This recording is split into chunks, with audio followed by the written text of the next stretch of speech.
guys, this is Tara with Kittens, Weights, and Tarot, and yes, I am at the beach today. It's actually Monday and I should be at work. However, the school is closed down because of a water main break, so lucky me. So I figured I'd make the most of my day off and head over to the beach on this beautiful Monday afternoon. So it's just after 1 o'clock and it's beautiful. There aren't too many people down here, so I basically have all the scenery and the waves to myself.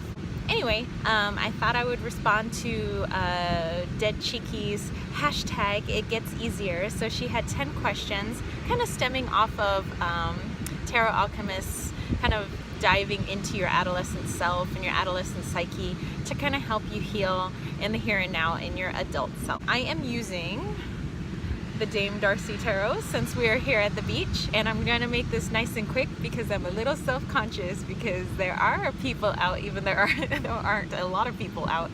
So question number 1, advice for issues at home.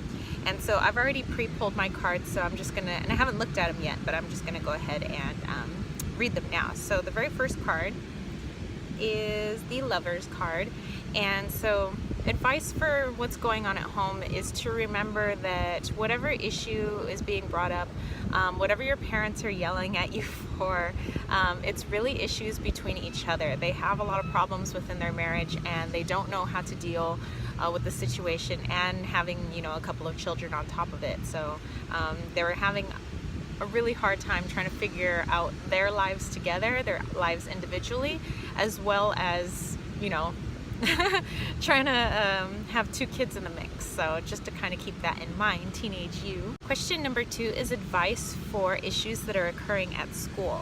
So here we have the Tower.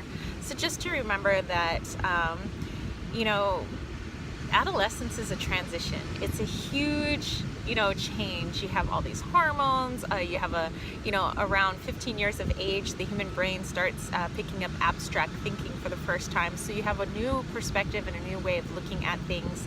You start to want to gain your independence. You're making more solidified friendships for the future and things like that. So big changes going on, and just to know that that's just a part of life. Question number 3 is something that I felt was lacking in my life at that time, and it was the Hanged Man. So I really felt that I lacked perspective. Since I hadn't really ventured outside of Chula Vista, I didn't know what it was like to go to a different school. I don't know what it's like to meet people outside of my city. I didn't know what is North County like, what is outside of San Diego like, what is, you know, I'd been to other states but only briefly, and I didn't quite have that worldly view yet. You know, internet wasn't a thing quite yet. I mean, well, at the tail end of my senior year we had AOL, but the internet really wasn't a thing yet. It was still the yellow pages and all of that. Question number 4, how this need was met. And here we have the 6 of Wands. So that was eventually met by leaving for college. I was determined to get out of San Diego, so I ended up going to Long Beach State, and although it was really difficult my very first year, a very large transition period, it was really good for me, and I'm glad that I got to stay in the international dorms and meet all the foreign people that I did and make lasting friendships. I'm still friends with a lot of those people even though they're back in their own home countries. I learned so many different, you know, languages and ways of being and ways of thinking and foods and just culture, and it was something that I really needed.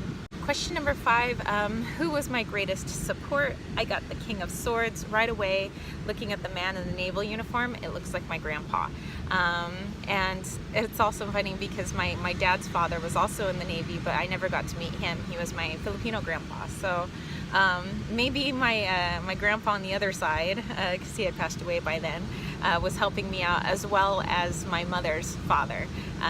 You know, he always was just like, he never thought I couldn't do things. He always believed in me no matter what, and I felt like I was a lot more safe when he and my grandmother were around, you know, when it came to disciplining my mother so that she could be a better mother for us. Question number 6, my haven. And I have the Knight of Cups, and right away I thought that was funny because if you see it's a beach scene, it's the beach, and that's where I am right now, and that's kind of where I always ran off to. I always just ran off to go kind of stare at the waves and kind of think through my feelings and my thoughts, and it's still a place that I go. So I don't have anything wrong going on in my life right now, but I still feel like the ocean is my mom, if that makes sense. Question number 7, something wonderful about my adolescent self. We have the 10 of Swords. So something wonderful is every horrible thing that I had to go through, you know, every ending, whether it was all the funerals I had to go to, which there were quite a few. I've, you know, probably lost like more than 18 people really close to me in my life. It's a lot of people, a lot of funerals.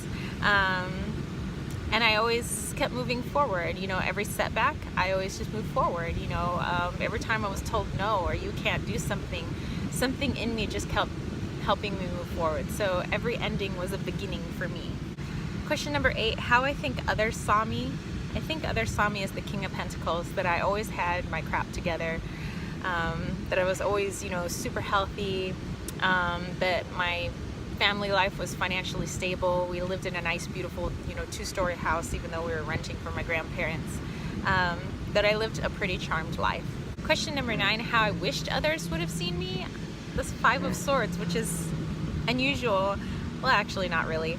I kind of wanted people to see the conflict that I was going through. I wanted people to see that I wasn't perfect and I didn't have a perfect life. I didn't want to feel alienated, you know, because I knew other people had difficult home lives as well, and I just wanted them to know that I understood where they were coming from. And the very last question, something my adult self would like to tell my adolescent self, what you need to know. So adolescent Tara, this is something you need to know. It's the 7 of Pentacles. Patience, my love. You keep practicing, you keep being you and doing the things you love to do, and eventually it's gonna pay off, you know. There's that quote, no place worth going was ever gotten easily. So nothing that was worth having was easily obtained, I should say. That's it. Thank you, Dead Cheeky. I am going to continue my lovely day here at the beach. I'm actually going to go play in the water. I refrained from playing in the water so I wouldn't be all like seaweedy and wet for this video. So anyway, I guess I'll show you guys the ocean view, and then I will catch you homies later. If you dug this video, don't forget to give it a thumbs up. Don't forget to click subscribe. And if you haven't clicked that notification bell to get more videos just like this, don't forget to click that notification bell. And I'll catch you spiritual homies later. Peace, love, and chicken grease. Peace out.